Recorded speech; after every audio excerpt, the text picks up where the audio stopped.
Alright everyone, wanted to give a quick little update on how the bike is going, and it's going fantastic. It is a gray, semi-thunderstormy, it's not going to, summer day, and the bike has been tested a fair amount, and it works. Specifically, I want to talk about this little back module over here. This is an 18-quart milk crate. You can find them occasionally in the wild, but I ordered mine online. I know I should just steal milk crates like a normal person, but I had just so bad luck finding it. Anyway, on the top here I have a 50-watt flexible solar panel. It is, got it for about 60 bucks online. Not too bad. But I wanted to mention why I went with this instead of the a plywood design from earlier. And I really want to emphasize that even though it isn't very heavy when you're lifting it up and putting it on things, you will feel the weight later on because whenever you do a sudden turn, which this goes 20 miles an hour and you're on city streets usually, so you might occasionally need to maneuver to get around a pothole, and the jank can be felt all the way if you have a plywood box on the top. This one, going lightweight on everything was definitely the way to go. Here's everything I did for it. Everything, for example, it used to be mounted to a piece of plywood, and now I have the thinnest sheet of plywood I can imagine on the top here. And I have it zip tied through to it in all the relative locations. I drilled a couple of extra holes. It didn't seem to hurt anything. I know, I should have grommeted it, but, it was I'm not going back to Home Depot for the 20th time today, type of day. But, yeah, this panel weighs practically nothing. It probably weighs less than a pound, maybe a half pound. I couldn't tell you for certain. I should probably take the whole thing off and weigh it. Anyway, I have a tiny amount of plywood on the top there that I spray painted black so no one will notice. And then have my piano hinge going off the end over there. So the piano hinge is tied directly into the plywood that is zip tied to the solar panel. And this little bit of extra trim wood I had lying around here, this is screwed directly into the milk crate, which you can see down here. And I just have my charge controller bolted right in there. It's not the best solution, but it does work. This we'll get to electronics when we get to it. But in order to handle jank, a major problem I found with the plywood build was that you hit a tiny pothole, the whole thing janked itself because everything was on hinges, and so it'd be like the door slammed a little bit every time you hit something. So I was like, I want a cushioning material, but I also want something that'll keep it closed. If only there was a weird, cheap material that everyone knew about, that'd be perfect for this. And as you can probably hear by the sticky noise, Velcro was the way to go. You can get these strips of Velcro for like nothing, and it will easily attach down here. It wants to come off the milk crate a little bit, so I have it zip tied down, and it's working perfectly well. I want you to know that. Anyway, as far as everything else goes on this, I have had no issues. Occasionally, if I hit a really big pothole, I'll have to redo the connections on here. But I went ahead and, did my whole, I went ahead and heat shrink all this together to make it more permanent. I'm going to keep these connections as being temporary because I think I might use them for something else. Because having everything be really modular and easy to move around with is so useful, and I can't emphasize it enough how good it is. Oh yeah, this milk crate, by the way, is big enough that you can throw one of my large e-bike batteries in it. But, you can also just charge off the bike because I kept everything long on it. And, it's a milk crate. Oh, to attach the milk crate to the bike, by the way, because you want it to be easy to do, you could just use extra zip ties, of course. But the way I decided to go with it was using hose clamps. And let's see if I can get a better image of them. I did this because I kind of like the idea of it being a modular thing that you can put on practically anything, and it will be easy to, if I want to unscrew this and throw it on a different e-bike, that's something I can do, provided it has a place you can put this. It has to have a back rack. And it's have to be a decent sized back rack, honestly, but back racks on bikes are not hard to come by. So there you go. And you know, this is working pretty well.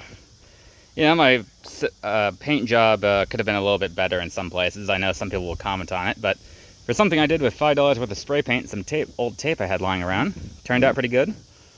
I did a little bit of paint on the side here, heat shrunk all these other tools together, and it is charging the bike right now. Even on this gray day, I'm still pulling about 25 watts out of it.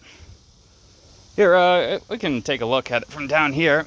This doesn't show up really well on the camera, and I'm not sure if you guys can see, but we're reading 53 volts and about 1/3 of an amp. Yeah. Remember, this can handle up to 3 amps, so if it was way more sunny out and it's cloudy right now, we're still pulling power in it, I should mention.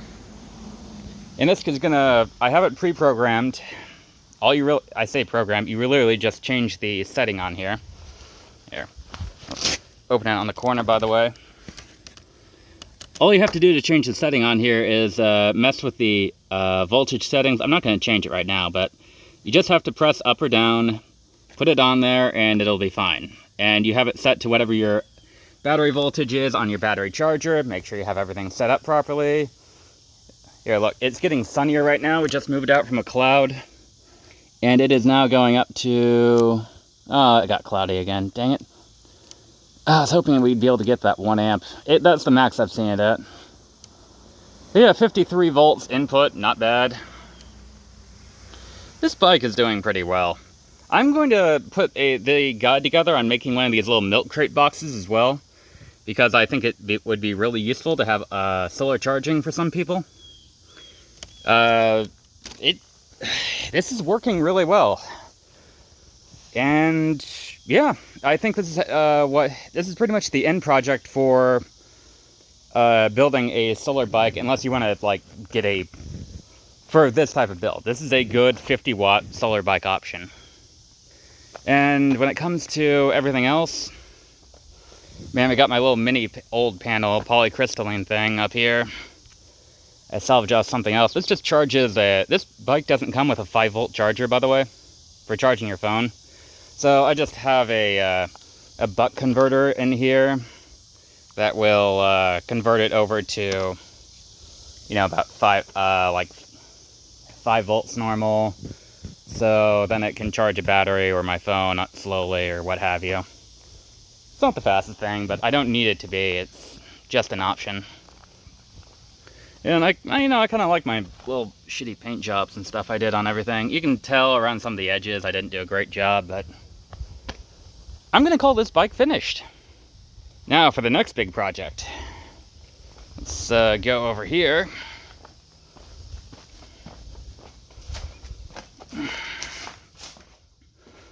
All right, and this is the solar bike trailer. This, I've been showing this off on Tumblr and my blog and other junk off and on. I'm very proud of how this turned out, and I have everything set up on it except for a charge controlling option. You can tell the paint job on this did not do as well. I should have just left it orange, but I put a poll online that said, what color do you want me to paint it? Everyone said, paint it forest green. So I did. There's still a little bit of orange around the exterior, but honestly it looks pretty good most of the time, so I don't really care.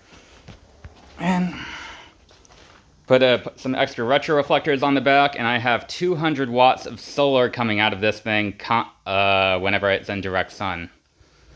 And you're probably thinking, oh, that's great, but I have to convert it over to bike voltage.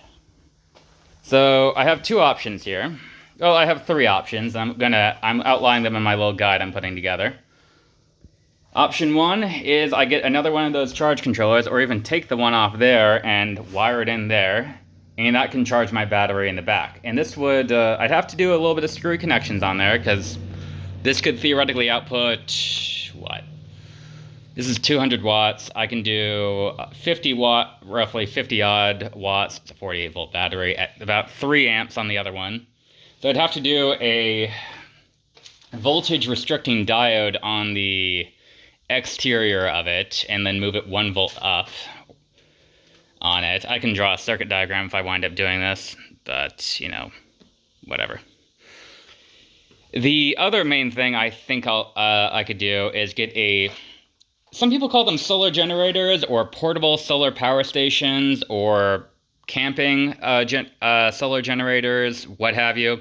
You see them occasionally. They're little boxes about the size, well, they come in multiple sizes, but they're essentially just really big batteries, up to usually about 1 kilowatt hour that you can throw in the back. But they have a built-in charge controller. They have a built-in battery, so I'd have more battery power on this.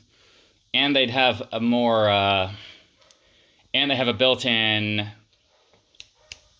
converter from 12 volts to 120 volts. What's the name of it? Inverter. So all I'd need is the inverter on it, and I could easily throw that on the back hatch, where it could charge extra batteries. Or if I took this thing, if I decided to go to a campground with this thing or a festival or something, I don't know, it would easily be able to just hang out in the back and charge not only my bike battery, because I can just throw my bike charger on there, but I could also charge my small tools, all my Ryobi power tools. I could easily charge them off that. I could easily throw in like soldering irons, laptops, a projector if I felt like doing a movie day. You know, just anything that was, be its power rating or less. Theoretically, I could charge a car off it, by the way. I could easily have it if I got a big enough one. But those things take a fair amount of money. We're talking at least $700 here. But yeah, that's the other thing. And the other one is I could also have it build a DIY power setup out of like the back of a milk crate or something. Yes, I know I use milk crates for everything. They are the superior option. Fight me. The problem with that is then I wouldn't have a lot of room. Like if I were building a custom bike trailer, I might do that. But this thing is really lightweight and canvasy. So and the system I build would be pretty heavy. So going lightweight would probably be the way to go. Let me know what y'all think.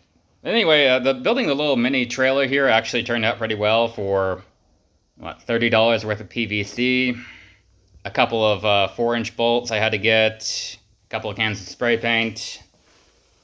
These solar panels, too, they output I've tested them, they output a fair amount, and, I mean, you know, I only got them for $100, both of them. That's 200 watts, that's not bad.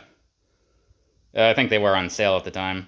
And the bike trailer I got for, what, like $40, so this went pretty cheap, and it went pretty easy. Yeah, so, yeah, that's the situation on this. Oh, something I found, though, is because I painted it from orange to green, it's much less visible on the roadway, so I have just a couple of these little stickable retroflectors on the back, just to give myself more clearance, because I've driven this around at night, and some idiot almost ran into me. I say some idiot, I mean, it could happen to anyone. But more visibility, and if I want to take them off because I find them offensive, or I want to be less visible for something, I highly doubt this is going to be like a stealth vehicle or whatever. That would be dumb. You can just take them right off. It's not a big deal.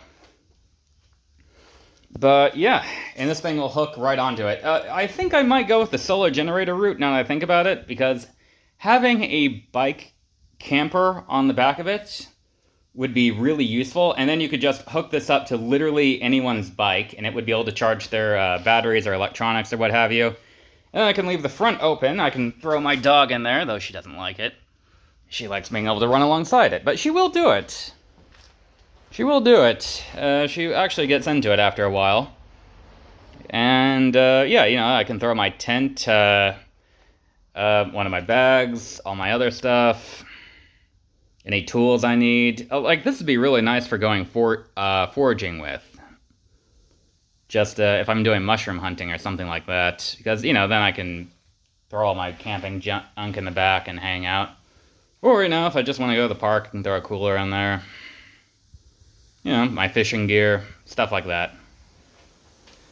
Oh, well, this video wound up being a little bit longer than I thought, but whatever. Anyway, we'll update when I have something more to go on. Next project is probably going to be cleaning the garage at this rate, while I debate whether or not I want to pay for a solar generator. Anyway, later.